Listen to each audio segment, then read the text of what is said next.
बच्चों good morning. कैसे हैं आप लोग? उम्मीद करते हैं सब अच्छे होंगे, स्वस्थ होंगे, मस्त होंगे। अब ये जो अवकलन का अनुप्रयोग एप्लीकेशन ऑफ डेरिवेटिव चल रहा था, आज पार्ट 4 लेकर आप लोगों के सामने आए हैं। पार्ट 4 में ये एक्सरसाइज जो चैप्टर 6 की एक्सरसाइज 1 चल रही थी, ये आज समाप्त कर दिया जाएगा। तो एक्सरसाइज तो पता है कौन सी है, एक्सरसाइज 6 ये, और जानते हैं बुक का नाम डॉक्टर हर्षरूप शर्मा। अब देखिए पिछले वीडियो में कहां तक हो गया था। पिछले वीडियो में क्वेश्चन नंबर 19 तक हो गया था। तो आज कहां से चलना है? Question number 20। तो क्वेश्चन नंबर 20 देखिए क्या कहता है। एक आयत की लंबाई x में 2 सेंटीमीटर प्रति मिनट की दर से ह्रास होता है, मतलब कमी होती है। अरे ये तो सेम सवाल हम देखेंगे। ये जो है क्वेश्चन सेम क्वेश्चन नंबर 12 है, सेम क्वेश्चन नंबर 12 है।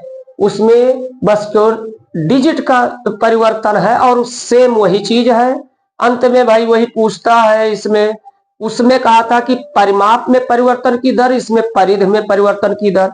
और जानते चाहे परिमाप कहिए चाहे परिधि की कहिए, बात एक ही है। टोटल लेंथ ऑफ बाउंड्री दोनों के बात एक ही है। तो ये क्वेश्चन नंबर 20 वही है। अब हम क्वेश्चन नंबर 21 पर आ रहे हैं। तो क्वेश्चन नंबर 21 देखिए क्या कहता है। किसी उत्पाद की x इकाइयों के विक्रय से प्राप्त कुल आय Rx रुपए में इतना दिया है। मतलब Rx कुल आय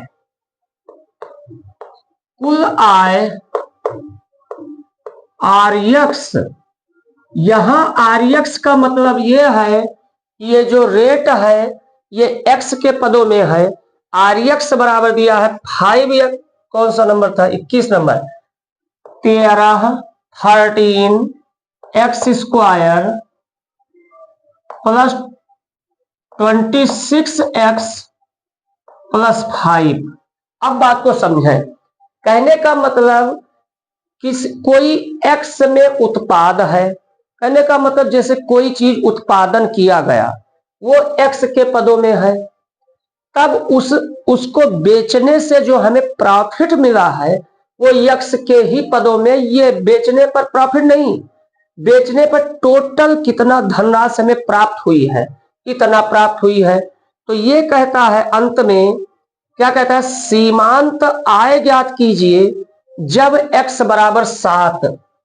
x बराबर 7 दिया है तो सीमांत आय हमें ज्ञात करना है। इसका मतलब अंग्रेजी में ध्यान दीजिए, सीमांत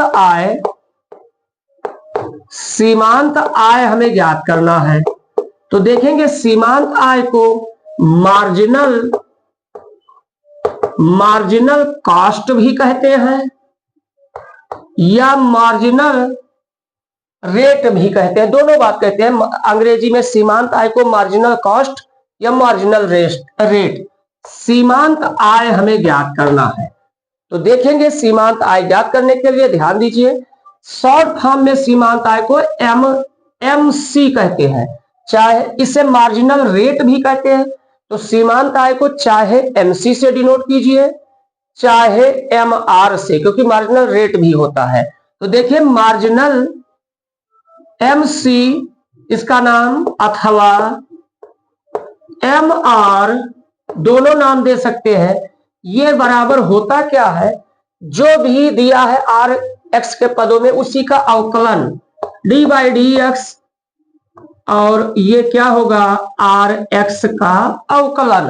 ध्यान दीजिए कोई टेंशन नहीं, जो Rx में दिया रहे उसका एक बार अवकलन कर दीजिए, बस हमें मार्जिनल रेट मिल जाएगी। तो अवकलन हम कर देते हैं। देखिए d/dx क्या दिया है, 13x square plus 26x plus 5। इसका जब अवकलन करते हैं देखें तो क्या होगा, ये 2 बगल में आएगा, ये 26x हो जाएगा प्लस ये 26x का 1 हो जाएगा, 26 हो जाएगा, और 5 का 0 हो जाएगा। अब मार्जिनल रेट हमें MR ज्ञात करना है एट द x इक्वल किस पर 7 पर, तो x इक्वल 7 इसमें पुट कर दीजिए। तो देखेंगे ये 26 इंटू 7, देखो x के जगह पर पुट कर दिया गया, प्लस 26, ये हमारा 7 छंग 42 और 7 दूनी 14 4 18 182 प्लस 26, ये हमारा 6 2 8 8 2 10 के 0 से 208, ये हमारा क्या हो गया, आंसर हो गया, मार्जिनल रेट आ गया। कहने का मतलब सीधा यानी जो Rx के पदों में फंक्शन दिया है उसका एक बार अवकलन करके x की वैल्यू पुट कर दीजिए, मार्जिनल रेट या सीमांतता पता हो जाएगी। तो ये क्वेश्चन नंबर 21 है। अब क्वेश्चन नंबर 22 देख लिया जाए। क्वेश्चन नंबर 22, इसमें भी वही Rx इक्वल दिया है।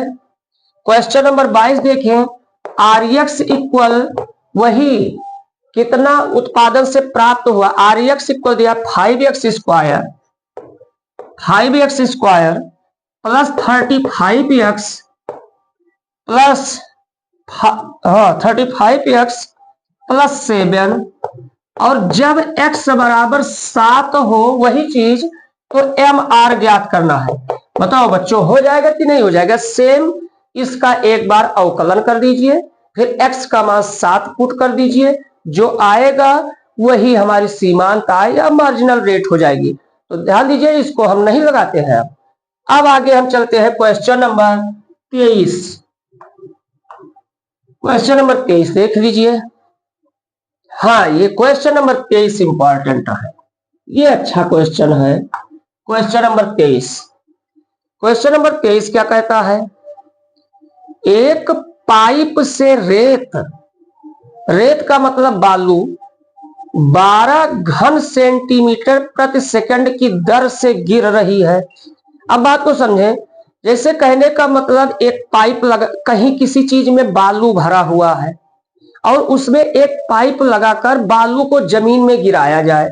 तो ध्यान दीजिए, बालू जब जमीन में पाइप से गिरेगा तो वो ऐसे शंकु के आकार का बन जाएगा। बालू, टोटल बालू जब जमीन पर गिर जाएगा तो किस आकार का बनेगा? शंकु के आकार का बनेगा। तो मतलब ये ध्यान दीजिए, एक पाइप से बालू गिर रहा है, तो वो बालू अगर गिर रहा है तो किस आकार का बनेगा? देखो भाई, ऐसे पाइप से जब कुल बालू गिरा दिया जाएगा तो बालू एक शंकु के आकार का बन जाएगा। बालू का जो ढेर है इसी आकार का बन जाएगा। अब ये जानते हैं, ये यहां से ये तो शंकु की ऊंचाई होती है, ये शंकु की त्रिज्या होती है, समझते हैं। ये कहा गया शंकु, लेकिन है क्या? बालू की ढेर है, बालू की ढेर, ये तिर्यक ऊंचाई होती है। तो ठीक है, बालू की ढेर इस तरीके से बन जाती है। अब इसमें आगे क्या कहता है, गिरती रेत मतलब गिरती बालू जमीन पर एक शंकु बनाती है। बिल्कुल सही है, इस शंकु बना रही है, जिसकी ऊंचाई सदैव आधार की त्रिज्या का 6ठा भाग है। भाई खुद समझे, जब बालू गिरेगा तो उसके नीचे ज्यादा फैलेगा, लेकिन ऊंचा उस जिस हिसाब से नीचे फैलेगा उस हिसाब से ऊंचाई पर नहीं जाएगा। तो ये दिया क्या है, ये जो ऊंचाई है, ऊंचाई जो है दिया है, क्या दिया है? देखिए, ये जो ऊंचाई है शंकु की, ये हमेशा ऊंचाई आधार की त्रिज्या का 6वां भाग रहती है। देखो, आधार की त्रिज्या का 6ठा भाग रहती है।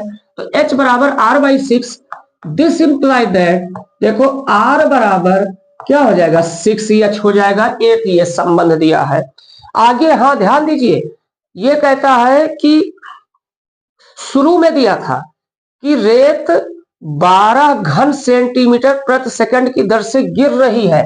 खुद ही समझिए, ये रेत जो गिर रही है बालू, ये 12 सेंटीमीटर क्यूब प्रति सेकंड की दर से गिर रही है। इसका मतलब देखने से पता लगता है, ऊपर है घन सेंटीमीटर, इसका मतलब ऊपर आयतन है, तो आयतन dB हो गया बटा dt। हमें ये दे रखा है, dB/dt दे रखा है, उधर वो संबंध दे रखा है। अंत में पूछता क्या है, रेत से बने शंकु की ऊंचाई किस दर से बढ़ रही है, जबकि ऊंचाई 4 सेंटीमीटर। मतलब कहने का मतलब एक और दिया है, h बराबर 4 सेंटीमीटर जब हो तब ऊंचाई किस दर से बढ़ेगी। इसका मतलब dh बाई dt हमसे पूछता है, ये क्वेश्चन मार्क का निशान। अब देखो इसको आगे चलते हैं। तो देखिए, सिंस बालू से बने शंकु का आयतन B बराबर, शायद शंकु का आयतन क्या होता है, शंकु का आयतन शायद 1/3 पाई आर स्क्वायर h, शायद शंकु का आयतन होता है 1/3 पाई आर स्क्वायर। देखिए, बालू से बने शंकु का आयतन, तो आयतन क्या हो जाएगा 1/3 पाई आर स्क्वायर h, ये शंकु का आयतन होता है। इसका मतलब हमें h dh बाई dt ज्ञात करना है। इसका मतलब r को हमें गायब कर देना है। तो देखिए गायब कर दीजिए, b बराबर 1/3 पाई, r के जगह पर r बराबर देखो क्या है 6h है, तो r के जगह पर 6h रख देंगे तो 6 ये r स्क्वायर है, तो ये हमारा 36 हो जाएगा, 6 का स्क्वायर, फिर h रखेंगे तो ये h स्क्वायर बन जाएगा और h और है तो ये h क्यूब हो जाएगा। अब देखिए 3 से काट दीजिए तो 12 23 36, तो b बराबर हमारा आया क्या, देखो 12 पाई h क्यूब। अब निकाल लिया जाए, इसका अवकलन कर दीजिए, dv बाई dt बराबर, देखो क्या हो गया, 3 बगल में आएगा 12 23 36 पाई और बचेगा क्या h, ये 3 बगल में आया तो यहाँ h स्क्वायर बचेगा और h का अवकलन करेंगे तो dh बाई dt हो जाएगा। अब मान उठा के पुट कर दिया जाए तो देखें 36 पाई, h का मान देखो 4 क्वेश्चन में दिया है, तो ये क्या हो जाएगा 4 का स्क्वायर 16 हो जाएगा और dh बाई dt। तो अब देखिए इसके बाद बच्चों हम यहां आते हैं, इस साइड में है dv बाई dt, इसका मान देखो क्वेश्चन में दे रखा है, तो this imply dv by dt का मान 12 और इधर क्या आया है 36 इंटू 16 पाई और dh बाई dt आया है। हमें निकालना dh बाई dt है, तो देखेंगे this imply that dh by dt equal क्या हो जाएगा 12/36 इंटू 16 पाई। उम्मीद करते हैं यहां तक बात आप लोगों को समझ में आ गई होगी। अब 12 करना 12 12 23 36, तो ये हमारा क्या होगा 1/16 तिया 48 पाई, ये हमारा सेंटीमीटर पर सेकंड। उम्मीद करते हैं सवाल तुम्हें अच्छे से समझ में आ गया होगा। अब इसमें लास्ट सवाल है, लास्ट सवाल क्वेश्चन नंबर 24। ये लास्ट सवाल 1 सेकंड में देख लीजिए क्या है क्वेश्चन नंबर 24, इसको भी देख लिया जाए। क्वेश्चन नंबर 24 क्या है, तो देखेंगे क्वेश्चन नंबर 24 क्या है। क्वेश्चन नंबर 24 है, देखो ओ ये क्वेश्चन नंबर 24 वही सेम जो पीछे सवाल लगाया गया था, मतलब कुल उत्पादन से प्राप्त आय दिया है CX लिखा है, CX बराबर 0.007x cube minus 0.003x square plus 15x plus 4000 और हमें दिया क्या है x इक्वल 17 दे दिया है, तो वही मार्जिनल कास्ट हमें ज्ञात करना है। बताओ हो जाएगा कि नहीं हो जाएगा। MC मार्जिनल कास्ट बराबर क्या होता है, d/dx cx। अब आप लोग बताइए कि ये जो दिया है इसका भैया अवकलन कर दीजिए एक बार। देखो d/dx cx, अवकलन करने के बाद जो तुम्हें प्राप्त हो उसमें x बराबर क्या रख दीजिए, 17 रख दीजिए, तुम्हारा रिक्वायर्ड आंसर मिल जाएगा। तो उम्मीद करते हैं ये एक्सरसाइज फुल्ली कंप्लीट हो गई है। अब नेक्स्ट वीडियो में नेक्स्ट एक्सरसाइज, और नेक्स्ट एक्सरसाइज बहुत इंपॉर्टेंट है, इंक्रीजिंग एंड डिक्रीजिंग फंक्शन, जिसे हिंदी में वर्धमान ह्रासमान फलन कहते हैं। एक क्वेश्चन वहां से हर हालत में आता है, तो नेक्स्ट वीडियो जरूर ध्यान रखेंगे। आप मस्त रहिए, खुश रहिए।